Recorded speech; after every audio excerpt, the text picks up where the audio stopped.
कहानी की शुरुआत होती है एक साइंटिस्ट से जिसने एक ऐसी टाइम मशीन तैयार की थी जो उसे बिल्कुल एक नए डायमेंशन में ले जा सकती थी और वहां से वापस घर लौटने के लिए उसे और उसके दोस्तों को एक बेहद खतरनाक जानवर और एलियंस की पूरी आर्मी का सामना करना पड़ेगा। तो शुरुआत में हम इसी अलग सी दुनिया को देखते हैं जहां एस्ट्रोनॉट्स का एक ग्रुप एक ऐसे प्लैनेट पर लैंड हुआ जो बिल्कुल धरती जैसा लग रहा था, पर असल में वो प्लैनेट हमसे करोड़ों साल पीछे था। जब वो लोग वहां पर घूम रहे थे तभी अचानक एक एस्ट्रोनॉट को एक जोरदार दहाड़ सुनाई दी। डर के मारे वो जंगल में पागलों की तरह भागने लगा और रेडियो पर मदद के लिए कॉल करने की कोशिश की, लेकिन किसी ने भी जवाब नहीं दिया। और फिर कुछ ही देर में एक बहुत बड़ा डायनासोर उस पर टूट पड़ा और उसे निगल गया। इसी बीच धरती पर हम एक साइंटिस्ट को देखते हैं जिसका नाम है डॉक्टर रिक मार्शल। रिक ने बताया कि भविष्य में अगर हम नहीं सुधरे तो बहुत बड़ी फ्यूल की कमी हो जाएगी। ये तो सब बोलते हैं, लेकिन उसके पास इसका एक अजीब सा सॉल्यूशन भी था, समय में पीछे जाना। तब होस्ट ने उन साइंटिस्ट्स का भी जिक्र किया जो इस थ्योरी को गलत मानते हैं। अब ये सारी बातें सुनकर रिक गुस्से में स्टूडियो से बाहर निकल गया, लेकिन बाहर निकलते हुए जब उसने सुना कि होस्ट उसका मजाक उड़ा रहा है तो रिक वापस आया। उस इंटरव्यू के बाद रिक की सारी इज्जत मिट्टी में मिल गई। सब लोग उसका मजाक उड़ा रहे थे और मजबूरन उसे अगले 3 साल बच्चों को पढ़ाना पड़ा। फिर एक दिन जब रिक अपनी क्लास में दोबारा स्टूडेंट्स के सामने बेइज्जत हो रहा था तब उससे मिलने हॉली नाम की एक लड़की आई। वो उसकी पुरानी स्टूडेंट थी। हॉली ने रिक से उसकी रिसर्च के बारे में काफी सवाल किए। रिक ने बताया भी कि मैं बहुत करीब था, लेकिन उस इंटरव्यू के बाद मैं अपनी रिसर्च जारी नहीं रख पाया। मगर अब रिक को अपनी रिसर्च पे वापस लाने के लिए हॉली ने एक अजीब चीज दिखाई। वो रेगिस्तान में गई थी जहां उसे 2650 लाख साल पुरानी एक चट्टान मिली है जिसके अंदर एक लाइटर फंसा हुआ था। उसे साथ में एक क्रिस्टल भी मिला जो काफी एडवांस टेक्नोलॉजी का लग रहा था। बाद में जब हॉली वहां से चली गई तब रिक ने अपनी जेब से लाइटर निकाला और उसने देखा कि वो तो बिल्कुल फिट हो रहा था। ये देखकर रिक की आंखें फटी रह गई। इसका सीधा मतलब था कि उसकी रिसर्च सही है और वो समय में पीछे जाएगा। तभी ये चीज 2650 लाख साल पुरानी चट्टान में मिली है। फिर अगली सुबह हॉली दोबारा डॉक्टर से मिलने गई। जब वो लैब में पहुंची तो उसने देखा कि पूरी लैब बिखरी हुई थी और रिक बहुत ज्यादा थका हुआ था, लेकिन उसने पूरी लगन से काम करके वो चीज बना दी थी जो टाइम मशीन के लिए सबसे ज्यादा जरूरी है। अब सिर्फ एक आखिरी टेस्ट बाकी था। अपना टेस्ट करने के लिए अब वो रेगिस्तान के बीच में पहुंचे। वहां वो विल नाम के एक आदमी के स्टोर पर गए। उन्होंने उससे कहा कि हमें गुफा का टूर दे दोगे तुम। थोड़ी बातचीत के बाद साइंटिस्ट एक छोटी सी बोट में बैठ गए और सुरंग के अंदर बढ़ने लगे। इसी दौरान विल ने उन्हें बताया कि ये सुरंग हजारों साल पुरानी है और आज से कुछ 200 साल पहले यहाँ पे कुछ अजीब से जानवर दिखने की रिपोर्ट भी मिली थी। वो लोग जगह को देख ही रहे थे कि तभी रिक के बनाए हुए उस सेंसर ने हवा में कुछ पार्टिकल्स ढूंढ लिए। ये देखकर उन्होंने एम्पलीफायर को ऑन करने का फैसला किया, लेकिन जैसे ही डिवाइस एक्टिवेट हुआ तो रीडिंग्स अचानक से बढ़ गई और वहां पर भूकंप जैसे झटके शुरू हो गए। इस झटके से डिवाइस सीधा पानी में गिर गया।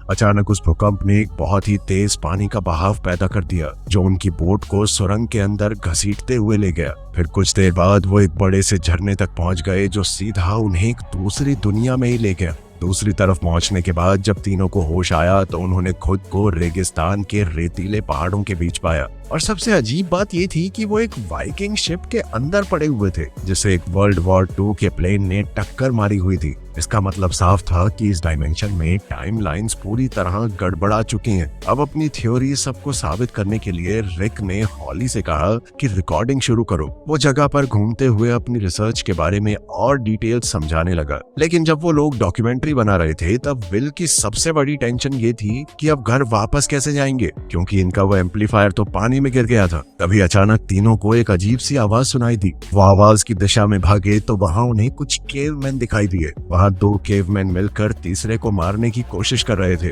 ये मंजर देखते ही हॉली ने तुरंत फैसला किया कि वो ऐसा नहीं होने देगी। उसने उन केवमैन्स का ध्यान अपनी तरफ खींच लिया। उन्हें देखते ही वो आगे बढ़ने लगे। फिर विल ने तुरंत अपनी पॉकेट से लाइटर निकाला, लेकिन उसने लाइटर जलाते वक्त अपनी ही उंगली जला ली और लाइटर जमीन पर गिर गया। फिर दोनों केवमैन ने तुरंत तुरंत लाइटर उठाया और उसे लेकर अपनी ट्राइब की तरफ भाग गए। उनके हाथ में आग लग चुकी थी। ये वही पल था जब इंसानों ने तरक्की शुरू की। खैर जब वो चले गए तो हॉली तीसरे के पास गई और उससे बातचीत करने की कोशिश की। इसी दौरान पता चला कि उसका नाम चाका है। अब रिक उसकी मदद के लिए आगे बढ़ा और उसके पैर पर लगी हुई चोट देखने की कोशिश की, लेकिन दर्द से घबराकर चाका तुरंत भागने लगा। वो तीनों भी उसके पीछे दौड़ पड़े, लेकिन तभी अचानक उनके नीचे की जमीन टूट गई और चारों नीचे सीधा एक हड्डियों के ढेर के ऊपर जा गिरे। वहां रिक को लगा कि शायद ये सब चाका का जाल था, इसीलिए वो उससे लड़ने लगा, मगर हॉली ने बीच में आकर दोनों को शांत किया। लेकिन उसी वक्त कुछ लंबी लंबी बेलों ने उनके पैरों को जकड़ना शुरू कर दिया और पल भर में सबको हवा में 10 मीटर ऊपर लटका दिया। ऊपर से रिक की नजर एस्ट्रोनॉट के कपड़ों पर पड़ी और तब उसे समझ आया कि ये जगह असल में एक खाने का कमरा है। यानी अगर वो ज्यादा देर तक लटके रहे तो यहाँ रहने वाला जो क्रीचर है जल्द ही उन्हें भी खाने आ जाएगा। इतना समझते ही चारों ने एक दूसरे का हाथ पकड़ा और पेंडुलम की तरह झूलना शुरू कर दिया, ताकि किसी तरह वो पास के पेड़ को पकड़कर अपनी जान बचा सके। लेकिन जब वो लोग पेंडुलम की तरह झूलने की कोशिश कर रहे थे, तभी अचानक से वहाँ एक बहुत बड़ा डायनासोर आ गया। वो प्रोफेसर के हाथ को खाने ही वाला था, लेकिन उसका मुंह बेल से टकरा गया, जिससे वो टूट गई और चारों सीधा नीचे गिर पड़े। अब उस डायनासोर का मुंह वहां पर अटक गया था और इसी मौके का फायदा उठाते हुए चारों लोग अपनी जान बचाकर तुरंत भागे। कुछ देर के लिए उन्हें ऐसा लगा कि डायनासोर से बच गए हैं, लेकिन फिर एक बहुत ही बेकार आइडिया उनके दिमाग में आया कि सबूत के तौर पर उसकी तस्वीर लेनी चाहिए। लेकिन जैसे ही उन्हें डायनासोर दोबारा दिखा, उसने फिर से उनके ऊपर हमला कर दिया। अब चाका को तो फोटो लेनी थी नहीं, उन्होंने तुरंत उसे एक पुल पार करते हुए देखा और वो भी तुरंत उसके पीछे दौड़ पड़े। जब वो पुल के दूसरी तरफ पहुंच गए तो भागने की बजाय चारों रुक गए और पीछे मुड़कर डायनासोर को देखने लगे, क्योंकि वो उस पुल को पार करने से घबरा रहा था। फिर जैसे ही डायनासोर ने पीछे मुड़ने का सोचा तो रिक उसकी बेवकूफी का मजाक उड़ाने लगा। बस फट गई है, अबे डर गया क्या, छिपकली से मुंह के, आजा आजा खा ले मुझे आजा। लेकिन ये बात शायद अपने डायनासोर को बुरी लग गई। अगले ही पल वो मुड़ा और सीधा उनकी तरफ दौड़ पड़ा। उसने खाई के ऊपर से छलांग ही मार दी। इधर घबराकर चारों तुरंत एक गुफा की तरफ भागे, जहां डायनासोर पहुंच नहीं सकता था। लेकिन इसके बावजूद वो बाहर खड़ा रिक को घूरता रहा। उसकी नजरों से साफ पता चल रहा था कि वो उन्हें जाने देने वाला नहीं है। खैर जब डायनासोर को समझ आया कि ये लोग बाहर नहीं आने वाले, तो वो वहां से चला गया। इसके बाद वो सोचने लग गए कि यहाँ से बाहर निकले या आज रात यहीं पर रुके। लेकिन तभी अचानक कहीं से म्यूजिक बजने लगा। म्यूजिक की आवाज सुनते ही वो लोग उसी दिशा में गए। वहां उन्हें एक रिकॉर्ड प्लेयर मिला जो किसी वर्ल्ड वॉर 2 के फौजी के कंकाल के साथ पड़ा हुआ था। ये सब देखने के बाद उन्होंने फैसला किया कि आज की रात यहीं रुकेंगे। लेकिन सोने से पहले रिक ने कहा कि चाका हमारे साथ नहीं सोएगा, वो लोग इसे मार रहे थे, कुछ गलत काम किया इसने, क्रिमिनल है ये इस जमाने का। तब हॉली ने चाका से सवाल पूछने शुरू किए और धीरे धीरे सच सामने आया। पता चला कि असल में चाका तो यहाँ का राजकुमार है, लेकिन उसकी ही ट्राइब के कुछ लोगों ने उसके खिलाफ साजिश करके उसे गद्दी से हटाने की कोशिश की थी। खैर अगली सुबह प्रोफेसर उठा और एक तरह का वीडियो रिकॉर्ड करने लगा। तभी चाका और विल वापस आए, जो सबके लिए कुछ फल लेकर आए थे। लेकिन जैसे ही रिक ने वो फ्रूट खोला, उसके अंदर से सैकड़ों चींटियां निकली और उसके पूरे शरीर पर चलने लगी। इससे रिक तो घबरा गया, लेकिन चाका एक ही पल में उन सभी चींटियों को खा गया। अभी अचानक जंगल की तरफ से एक तेज रोशनी की किरण निकली और उसके साथ ही एक जबरदस्त गरजने की आवाज भी। उन्हें समझ नहीं आया कि हो क्या रहा है, इसीलिए वो सब तुरंत केव की शुरुआत पर गए। वहां उन्होंने देखा कि जंगल के बीच एक अजीब सी चीज है जो पेड़ों के बीच से प्लाज्मा जैसी एनर्जी निकाल रही थी। जब बाकी लोग ये समझने की कोशिश कर रहे थे कि ये क्या है, तब रिक को अचानक से सर में बहुत तेज दर्द होने लगा। उसे दिखने लगा कि एक एलियन जमीन पर पड़ा हुआ मदद की भीख मांग रहा है। रिक को लगा कि शायद लाइट की मदद से एलियंस ने एक मैसेज भेजा है। इसी सोच में वो सीधा उन लाइट बीम्स की तरफ दौड़ पड़ा। फिर आगे जाकर उसे एक ट्राइबल स्ट्रक्चर मिला, जिसके बिल्कुल बीच में एक बहुत बड़ा क्रिस्टल लगा हुआ था। जैसे ही वो लोग उसके पास पहुंचे, उन्हें ऊर्जा महसूस होने लगी, वैसी ही जैसी सुरंग में हुई थी। इसका मतलब था कि एम्पलीफायर शायद यहीं कहीं पास में है। अब वो सब क्रिस्टल के और करीब गए और उसे छूने लगे। तभी अचानक चाका वहां आ गया और घबरा कर उन्हें कुछ समझाने की कोशिश करने लगा। लेकिन दिक्कत ये थी कि कोई भी उसकी बात समझ नहीं पा रहा था। तभी अचानक स्लीस्टैक्स नाम के सैकड़ों जानवर चट्टानों की दरारों से बाहर निकल आए। उनके मुंह पूरे खुले हुए थे, जैसे वो तुरंत उन्हें निगलने वाले हूँ। अब अपने बचाव के लिए हॉली ने तुरंत अपनी बेल्ट उतारी और लड़ाई के लिए तैयार हो गई। लेकिन तभी रिक ने देखा कि बेल्ट पर पड़ रही रोशनी तो रिफ्लेक्ट हो रही है। तब उसके दिमाग में एक आइडिया आया। उसने रोशनी को मूर्तियों की आंखों पर रिफ्लेक्ट करना शुरू किया। फिर उन मूर्तियों की आंखों से रिफ्लेक्ट होती हुई रोशनी सीधा क्रिस्टल पर जा लगी। उसी पल अचानक क्रिस्टल एक पोर्टल की तरह एक्टिवेट हो गया और उन्हें एक बिल्कुल अलग डायमेंशन में ले गया जहां स्लीज टैक्स उन तक पहुंच ही नहीं सकते थे। इस नए डायमेंशन में तीनों की मुलाकात उस एलियन से हुई जो रिक को दिखाई दिया था। उसने अपना नाम एनोक बताया और कहा कि मैं गलती से यहाँ पर फंस गया और अब मुझे अपने प्लेनेट पर वापस जाने के लिए तुम्हारी मदद चाहिए। मगर रिक ने कहा कि मैं कैसे मदद करूंगा तुम्हारी, मैं इस टेक्नोलॉजी के बारे में कुछ नहीं जानता। लेकिन एनोक ने बताया कि मैंने जानबूझकर तुम्हें यहाँ पर बुलाया है क्योंकि उसे जान से निपटने के लिए रिक की मदद चाहिए। असल में जान स्लीज टैक्स का लीडर था और अब वो अपनी ताकत का इस्तेमाल करके पूरे ब्रह्मांड पर कब्जा करना चाहता है। एनोक ने बताया कि जान ने क्रिस्टल्स की मदद से उसके प्लेनेट पर भी कब्जा कर लिया है और अगर रिक ने उसकी मदद नहीं की तो जान जल्दी ही धरती पर भी कब्जा करके पूरी तरह इंसानों को खत्म कर देगा। उसने आगे बताया कि जान को अपना मकसद पूरा करने के लिए खास तरह के डिवाइस की जरूरत है। ये वही डिवाइस है जो रिक ने बनाया था। एलियन ने कहा कि हमें जल्दी से एम्पलीफायर को ढूंढकर वापस लाना होगा ताकि वो पोर्टल को एक्टिवेट करके उन्हें घर भेज दे और जान को हरा पाए। फिर जब वो लोग डिवाइस ढूंढने के लिए निकल रहे थे तब विल ने कहा कि मुझे थोड़ा शक हो रहा है, क्या हमें इस एलियन पर इतना भरोसा करना चाहिए? लेकिन ग्रुप के बाकी लोगों ने उसकी बात को पूरी तरह नजरअंदाज कर दिया। अब एम्पलीफायर को जान से पहले ढूंढने की दौड़ में ग्रुप वापस जंगल में आया और उन्होंने सिग्नल्स को ट्रैक करने का प्लान बनाया। तभी चाका वापस उनके पास आया और उन्हें अपने पीछे आने को कहा। फिर जंगल में कुछ मील चलने के बाद चारों एक रेतीले इलाके में पहुंच गए जो इंसानी चीजों और छोटे डायनासोर्स से भरा हुआ था। ये सब देखकर उन्हें समझ आया कि उनकी बोट भी यहीं कहीं पड़ी होगी, जिसके बाद रिक समझ गया कि फिर तो एम्पलीफायर भी यहीं कहीं होगा। अब एम्पलीफायर को ढूंढते हुए उन्होंने देखा कि कुछ छोटे डायनासोर एक खास जगह पर इकट्ठा हो गए थे। तभी अचानक आसमान से एक आइसक्रीम ट्रक गिर पड़ा।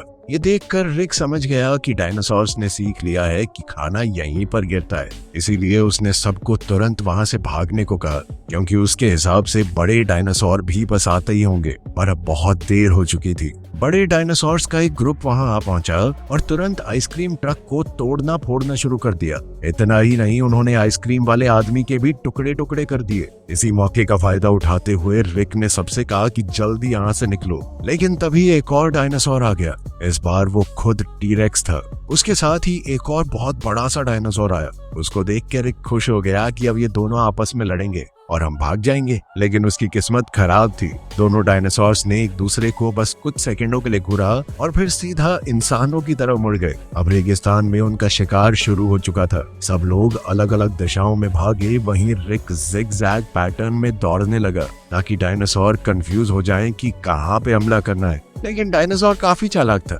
उसे बहुत आसानी से पकड़ लिया और इसी चक्कर में उसका बैकपैक नीचे गिर गया। फिर जमीन पर गिरते ही रिक फिर से भागने की कोशिश करता रहा, लेकिन दोनों डायनासोर्स ने मिलकर उसे घेर लिया। अब कोई चारा नहीं बचा था, इसलिए रिक एक पूरी तरह टूटी हुई कपड़ों की दुकान में घुस गया और वहां पुतलों के बीच में छुप गया। लेकिन वहां भी डायनासोर ने उसे ढूंढ निकाला और तुरंत खाना शुरू कर दिया। हॉली ये सब कुछ रिकॉर्ड कर रही थी। तभी दूर से रिक की आवाज आई कि मैं ठीक हूँ। खुशकिस्मती से डायनासोर ने पुतले को पकड़ लिया था, रिक को नहीं। मगर अब भी खतरा टला नहीं था। रिक एक लिमोजीन के अंदर घुस गया और छुपने की कोशिश करने लगा, लेकिन डायनासोर्स ने उसे वहां भी ढूंढ लिया और गाड़ी को पैरों से कुचलने लगे। तब मजबूरन रिक वहां से भाग निकला जब थोड़ी देर के लिए डायनासोर्स का ध्यान भटक गया था। वहीं दौड़ते दौड़ते रिक एक पहाड़ी इलाके में पहुंच गया। वहीं देखते देखते उसकी नजर एक लिक्विड नाइट्रोजन सिलेंडर पर पड़ी और उसके दिमाग में एक आइडिया आया।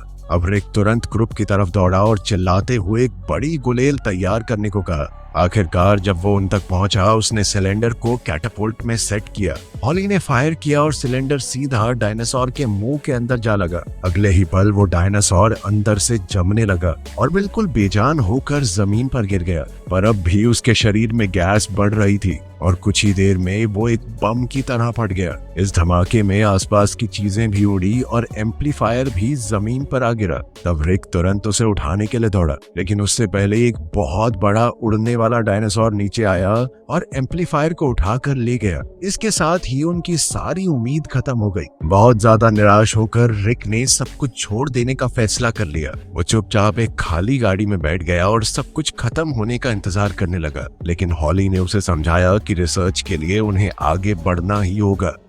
फिर रात होने पर रिक उसके पास एक बैंजो लेकर आया और माफी के तौर पर एक गाना बजाने लगा। लेकिन जब वो गाना गा रहा था तो एक हाथ के साइज का मच्छर वहां आ गया और उसकी गर्दन से सारा खून चूसने लगा। अब रिक धीरे धीरे बिल्कुल पीला और कमजोर हो गया, मगर फिर भी वो बैंजो बजाता रहा। धीरे धीरे वो मच्छर और भी बड़ा हो गया और रिक का सारा खून चूसकर उसने उसे पूरी तरह बेहोश और बेजान छोड़ दिया। खैर अगली सुबह रिक बहुत हिम्मत करके उठा। फिर सब लोग मिलकर उस उड़ने वाले डायनासोर के घोंसले को ढूंढने निकले और आखिरकार उन्हें वो एक वोल्केनो के बिल्कुल मुंह के ऊपर मिला। लेकिन विल और चाका ने वहां अंदर जाने से मना कर दिया। इसीलिए विल ने खुद ही एम्पलीफायर को वापस लाने का फैसला किया। तब हॉली ने उसे सावधान किया कि अंडों से बहुत संभल कर रहना, तापमान में छोटा सा बदलाव भी उन्हें तोड़ सकता है। चेतावनी सुनने के बाद रिक ने धीरे धीरे आगे बढ़ना शुरू किया और आखिरकार वो एम्पलीफायर तक पहुंच ही गया। लेकिन जैसे ही उसने डिवाइस को छुआ, अंडे टूटने लगे और अब उड़ने वाले डायनासोर के बच्चे जोर जोर से चिल्लाने लगे। उनकी आवाज सीधा अपनी माँ का ध्यान खींच सकती थी। इसीलिए उन्हें चुप कराने के लिए रिक ने तुरंत लोरी गाना शुरू किया और धीरे धीरे पीछे की ओर चलने लगा। मगर गाने की वजह से सच में वो बच्चे सो गए और रिक सुरक्षित अपने ग्रुप तक वापस पहुंच गया। एम्पलीफायर वापस मिलने के बाद वो लोग रेगिस्तान के बीच एक सुनसान होटल में गए और पूल के पास बैठकर जश्न मनाने लगे। इसी दौरान हॉली उस डिवाइस को पूरी तरह से सही करने लगी। जैसे ही काम पूरा हुआ, हॉली थोड़ा दूर गई और एम्पलीफायर को चालू कर दिया। मशीन के ऑन होते ही एक और इंटरडायमेंशनल पोर्टल खुल गया। इस पोर्टल के अंदर हॉली को एक सुरंग दिखी जहां बहुत सारे क्रिस्टल और कुछ डायनासोर के अंडे पड़े हुए थे। पर तभी अचानक वहां एक होलोग्राम दिखाई दिया। असल में ये जान का मैसेज था। जान ने बताया कि एनोक जेल से भाग चुका है और ब्रह्मांड पर कब्जा करने के लिए उसे जो कुछ चाहिए था सब कुछ हासिल कर लिया है उसने। लेकिन अपना प्लान पूरा करने के लिए उसे अभी भी एम्पलीफायर की जरूरत है। यानी विल हमेशा से सही था। अब होलोग्राम खत्म होने के बाद हॉली ने देखा कि ये तस्वीर एक क्रिस्टल से निकल रही थी जो एक कंकाल के हाथ में था। तब उसे समझ आ गया कि ये कंकाल ही जान का है। लेकिन वो बाकी सबको सावधान कर पाती उससे पहले ही स्लीस्टैक्स ने उसे पकड़ लिया। कुछ देर बाद जब रिक और बाकी लोग उठे तो उन्हें पता चला कि हॉली गायब है। लेकिन उन्हें पोर्टल दिख गया और उन्होंने उसके अंदर जाकर उसे ढूंढने का फैसला किया। वहीं सुरंग के अंदर रिक और विल छुपे रहे जबकि गार्ड्स वहां पहरा दे रहे थे। तब रिक ने देखा कि दो स्लीस्टैक्स अपनी त्वचा को बदल रहे थे। यह देखकर उन्हें आइडिया आया कि हम इनकी उतारी हुई खाल को पहन लेते हैं, भेस बदल लेंगे अपना, ताकि वो छुप कर उनके बीच पहुंच सके। भेस बदलते ही उन्होंने देखा कि हॉली को मारने की तैयारियां चल रही हैं। तब रिक के दिमाग में एक अजीब सा आइडिया आया और उसने स्किन हटाकर अपनी असलियत सबको दिखा दी। इसके बाद स्लीस्टैक्स का लीडर आगे आया और उसे बताया कि एनोक एक अपराधी है। उसने हमारी पूरी दुनिया को खत्म कर दिया। उन्होंने हॉली को इसलिए पकड़ा है क्योंकि वो उसकी मदद करने की कोशिश कर रही थी। ये सुनकर रिक को आखिरकार समझ आ गया कि उसे एक जाल में फंसाया गया था। लेकिन अब स्लीस्टैक्स के साथ मिलकर एनोक को रोकने की बजाय रिक और विल ने एक और जबरदस्त प्लान बनाया। उन्होंने स्लीस्टैक्स को लावा के कुएं में धकेलना शुरू कर दिया। इस हंगामे में आखिरकार वो हॉली को आजाद करने में सफल हो गए। तभी अचानक विलन एनोक सामने आ गया। एम्पलीफायर की मदद से उसने स्लीस्टैक्स पर कब्जा कर लिया था। उसने मुस्कुराते हुए कहा कि जब मैं धरती पे हमला करूंगा ना तो सारा क्रेडिट आपको दूंगा मिस्टर रिक, क्योंकि उसकी मदद के बिना ये सब मुमकिन कहाँ हो पाता। अब एनोक ने रिक का मजाक उड़ाया और वहां से चला गया। लेकिन उसी वक्त वो पहले वाला बड़ा सा डायनासोर वहां पहुंच गया। मगर इस बार रिक भागने की बजाय उसका सामना करने का फैसला कर चुका था। इसीलिए उसने बाकी सबको वहां से चले जाने को कहा। जाने से पहले उसने विल को एक पटाखों का बैग दे दिया जो उसने छुपा कर रखा हुआ था। अब लड़ाई के लिए तैयार होकर रिक ने एक स्लीस्टैक्स से बैम्बू का डंडा ले लिया और हमले के लिए तैयार हो गया। लेकिन जल्द ही उसे समझ आ गया कि एक छोटे से डंडे से टी-रेक्स को कैसे हरा पाऊंगा मैं। इसीलिए वो अपने प्लान बी पर गया। अब वो पटाखों के बैग की तरफ दौड़ा। रिक ने एक बम निकाला और लाइटर से जलाने की कोशिश की, लेकिन वो बिल्कुल नाकाम हो गया। गुस्से में रिक ने लाइटर और बम दोनों जमीन पे फेंक दिए। चलते तो है नहीं। तभी डायनासोर ने लाइटर पर पैर रख दिया और ये बिल्कुल वैसा बन गया जैसा हॉली ने फ्यूचर में उसे दिखाया था। अब रिक ने आर या पार का फैसला किया। उसने फिर से अपना डंडा उठाया और सीधा टीरेक्स की तरफ दौड़ पड़ा, लेकिन अगले ही पल डायनासोर ने उसे आसानी से निगल लिया। ये देखकर हॉली बुरी तरह घबरा गई। वो छुपने की जगह से बाहर आई और डायनासोर को लेक्चर देने लगी कि ये भी कोई तरीका है, ऐसे खाते हैं किसी को, गंदे। लेकिन डायनासोर ने उसकी बात को नजरअंदाज किया और वहां से चला गया। इसके बाद हॉली ने फैसला किया कि वो रिक की रिसर्च पूरी दुनिया को दिखाएगी। वो स्ली स्टैक्स की फौज की तरफ बढ़ी और अपनी ताकतवर बेल्ट से उन्हें हराने की कोशिश की, लेकिन कुछ ही देर में उसे पकड़ लिया गया। अब विल और चाका मिलकर उसे बचाने की कोशिश करने लगे, फिर भी वो पूरी फौज के सामने क्या कर पाते। जब लगने लगा कि तीनों का अंत होने वाला है, तभी अचानक रिक वापस आ गया और अब वो डायनासोर की पीठ पर सवार था। टीरेक्स ने तुरंत स्ली स्टैक्स पर हमला कर दिया और एक एक करके सबको उड़ाने लगा। आखिरकार सब कुछ खत्म होने के बाद रिक टीरेक्स से नीचे उतरा और अपने दोस्तों के पास गया। सब लोग हैरान थे कि तुम जिंदा कैसे बचे, लेकिन जब प्रोफेसर ने बताने से मना कर दिया तो सब समझ गए कि पीछे से बाहर निकला ये पक्का। तब रिक ने बताया कि जब मैं उसके पेट में था तो शायद मैंने उसके पेट में कोई दिक्कत ठीक कर दी। इस वजह से डायनासोर का मूड एकदम ठीक हो गया और दोनों के बीच मामला सेट। खैर आखिर में चारों क्रिस्टल के अंदर गए और देखा कि एनोक धरती के लिए पोर्टल खोल रहा था। उसे रोकने के लिए रिक सीधा उस पर टूट पड़ा और लड़ाई शुरू हो गई। इसी दौरान विल क्रिस्टल्स वाली टेबल पर चढ़ गया और उसने जैसा WWE में देखा था वैसा ही ट्राई किया, लेकिन बात कुछ बनी नहीं। ऊपर से उसके वजन की वजह से टेबल थोड़ी टेढ़ी हो गई और एक खास तरह का क्रिस्टल जमीन पर गिरकर टूट गया। ये देखकर एनोक बोला कि अब पोर्टल हमेशा के लिए बंद हो जाएगा। तब रिक के दिमाग में एक आइडिया आया। उसने कहा कि हॉली को जो क्रिस्टल मिला था